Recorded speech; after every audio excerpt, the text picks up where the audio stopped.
పేదోళ్ల కొరకు సన్న బియ్యం ఇచ్చుడే కాదు ఆనకాలం పబ్లిక్ కు తిప్పల కావద్దని ఇంకో ఇకమతి చేసిరు సెంటర్ సర్కారోళ్ళు. వచ్చే 3 నెలలు అంటే జూన్, జూలై, ఆగస్టు 3 నెలల రేషన్ బియ్యం ఒక్కటే పాలు ఇయ్యాలని సెంట్రల్ గవర్నమెంట్ ఆర్డర్లేస్తే సివిల్ సప్లై అధికారులు అంతా తయారు చేసుకుంటున్నారు. అది కూడా జూన్ నెలలనే ఇస్తారట. మళ్ళా 3 నెలల బియ్యం ఒక్కటే పాలు ఎందుకు ఇస్తున్నారంటే దాని వెనక కూడా కథ ఉంది. అసలే వానకాలం, వానలు గట్టిగా పడినా అంటే వడదలెళ్తాయి, బియ్యం డంపులేద్దానికి తిప్పలైతది. లోడు బండ్లు వచ్చేతందుకు పోయేతందుకు కూడా బాగా తిప్పలే అవుతుంది. అందుకనే ముందుగానే ఇచ్చే ఇకమతి చేస్తున్నారు అన్నట్టు. ఇదే ముచ్చట అన్ని రాష్ట్రాల సివిల్ సప్లై ఆఫీసర్లకు సెంట్రల్ కెంచి మొదలాపు కూడా అందిందట. ఇక బియ్యం పంచుడే ఆలస్యం అన్నట్టు. అందుకనే మన తాన కూడా అధికారులు హుషారు పెంచారు. 3 నెలల బియ్యం ఒకటే పాలి పబ్లిక్ కు పంచేతందుకు. ఇప్పటికే మే నెలలు ఇచ్చేటి బియ్యం అందరికి పంచారు.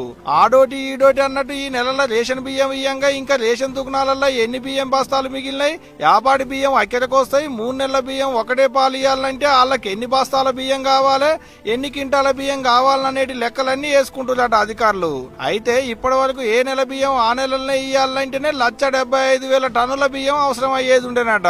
ఇప్పుడు 3 నెలల బియ్యం ఒకటే పాలు ఇయ్యాలంటే ఏం తక్కువ 5,25,000 టన్నుల బియ్యం పడతాయి అంటున్నారు అధికారులు. అయితే ఇప్పటికే సన్న బియ్యం ఇస్తున్నారు. రేషన్ దుకాణాలలోనే సరుకులు సౌదాలు అగోకిస్తామన్నారు మన గవర్నమెంట్ వాళ్ళు. ఆ మాటతోనే మస్తు సంబరపడుతున్నారంటే ఇప్పుడు ఆనలతోని పబ్లిక్ కు